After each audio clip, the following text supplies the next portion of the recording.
ಇದು ಆದಿ ಮಾಯೆಯಿಂದ ಅನುಗ್ರಹಿತರಾದವರು ನಾವು ಮೂವರು.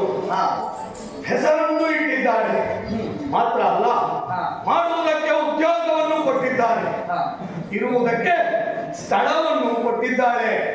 ತಾಯಿಯಾದಂತಹ ಆದಿ ಮಾಯೆ ಈಗ ಸೃಷ್ಟಿ ಮಾಡುವಂತಹ ಕಾರ್ಯವನ್ನ ಬ್ರಹ್ಮದೇವನಿಗೆ ಕೊಟ್ಟು ಉಳಿಯುವುದಕ್ಕೆ ವಾಸಸ್ಥಾನವಾಗಿ ಸತ್ಯಲೋಕವನ್ನು ಅವನಿಗೆ ಕೊಟ್ಟಳು.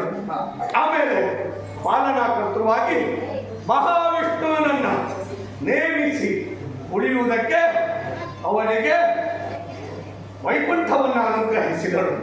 ಹಾಗೆ ಕಾಲವನ್ನರಿತು ಲಯ ಮಾಡುವಂತಹ ಕಾರ್ಯವನ್ನು ಪರಮೇಶ್ವರನಾದಂತಹ ನನಗೆ ಕೊಡುವುದರ ಜೊತೆಯಲ್ಲಿ ಉಳಿಯುವುದಕ್ಕೆ ವಾಸಸ್ಥಾನವಾಗಿ ಕೈಲಾಸಗಿರಿಯನ್ನು ಅನುಗ್ರಹಿಸಿದಳು.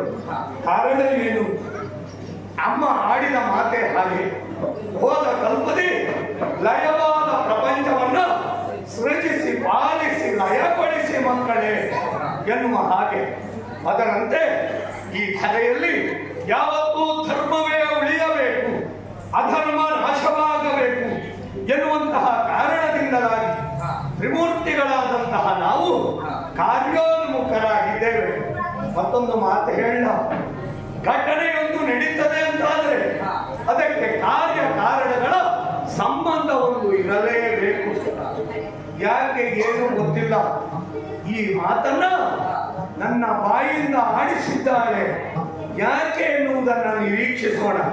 ಮಾತ್ರ ಅಲ್ಲ, ಧರೆಯಲ್ಲಿ ನಾವು ಪ್ರಕಟವಾದದ್ದಾದರೂ ಹೇಗೆ? ಧರೆಯಲ್ಲಿರುವಂತಹ ಭಕ್ತರು ನಮ್ಮನ್ನ ಹಾಡಿ ಹೊಗಳ್ತಾ ಇದ್ದಾರೆ. ಸ್ಮಶಾನೇಶ್ವ ಕ್ರೀಡಾ ಸ್ಮರ ಹರ ಪಿಶಾಚ ಸಹಚರ ಚಿದಾ ಭಸ್ಮ ಲೇಪ ಸೃಗಪಿನ ಕರೋಟಿ ಪರಿಕರ ಅಮಂಗಲ್ಯಂ ಶೀಲಂ ತವ ಭವತು ನಾಮೈ ಮಮಖಿಲಂ ತದಾ ವಿಸ್ಮ ಪ್ರಣಾಮ್ ವರದ ಪರಮಂ ಮಂಗಲಮಸಿ ಎನ್ನುವ ಹಾಗೆ ಭಕ್ತರು ನನ್ನನ್ನು ಹಾಡಿ ಹೊಗಳ್ತಾ ಇದ್ದಾರೆ. ಕಾರಣ ಏನು ಗೊತ್ತಾ? ಯಾವುದು ಪ್ರಪಂಚಕ್ಕೆ ಅಮಂಗಲದಾಯಕವೋ ನೀನೇ ಯೋಚನೆ ಮಾಡು. ಚಿತಾಭಸ್ಮ, ಸ್ಮಶಾನ ವಾಸ ಮಾತ್ರ ಅಲ್ಲ, ಚರ್ಮಾಂಬರ ಧನನಾಗಿದ್ದೇನೆ. ಹೀಗೆ ಯಾವುದು ಭೂಮಿಯಲ್ಲಿ ಪ್ರಪಂಚದಲ್ಲಿ ಯಾವುದು ಅಮಂಗಲವೋ ಅದೆಲ್ಲವನ್ನು ನನ್ನಲ್ಲಿಯೇ ಇಟ್ಟುಕೊಂಡು ಮಂಗಲದಾಯಕನಾಗಿ ಪ್ರಪಂಚದವರಿಗೆ ಕಾಣಿಸುತ್ತಾ ಬೇಡಿದ ಭಕ್ತರ ಇಷ್ಟಾರ್ಥವನ್ನು ಈಡೇರಿಸುವ ದೇವರು ಎನ್ನುವ ಹಾಗೆ ನನ್ನನ್ನು ಹಾಡಿ ಹೊಗಳ್ತಾ ಇದ್ದಾರೆ. ಮತ್ತೆ ನನ್ನನ್ನು ಮಾತ್ರ ಅಲ್ಲ, ನನ್ನ ಜೊತೆಯಾಗಿ ಬಂದವಳು ನೀನು, ನಿನ್ನನ್ನೂ ಹೇಳಿದ್ದಾನೆ. ಯಾವ ರೀತಿಯಲ್ಲಿ? ವಾಗರ್ತ ವಿವ ಸಂಪೃಕ್ತವು ವಾಗರ್ತ ಪ್ರತಿಪತ್ತಯೇ ಜಗತ ಪಿತರವು ಒಂದೇ ಪಾರ್ವತಿ ಪರಮೇಶ್ವರವು. ನನ್ನನ್ನು ಮಾತ್ರ ಅಲ್ಲ, ನಿನ್ನನ್ನು ಕೂಡಿ ಭಕ್ತಾದಿಗಳು ಹಾಡಿ ಹೊಗಳ್ತಾ ಇದ್ದಾರೆ. ಯತ್ ಭಾವಂ ತದ್ ಭವತಿ ಎನ್ನುವ ಮಾತಿನ ಪ್ರಕಾರವಾಗಿ ಬೇಡಿ ಬಂದಂತಹ ಭಕ್ತರ ಇಷ್ಟಾರ್ಥವನ್ನು ಅವರವರ ಭಕ್ತಿಗೆ ಅನುಸಾರವಾಗಿ ಈಡೇರಿಸುತ್ತಾ ಬಂದವರು ನಾವು.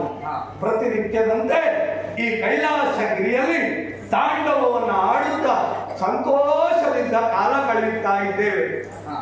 ಆಗಲೇ ಒಂದು ಮಾತನ್ನು ಹೇಳಿದೆ, ಘಟನೆಯೊಂದು ನಡೆಯಬೇಕು ಅಂತಾದರೆ ಕಾರ್ಯ ಕಾರಣಗಳ ಸಂಬಂಧ ಎನ್ನುವುದು ಬೇಕಾಗುತ್ತದೆ.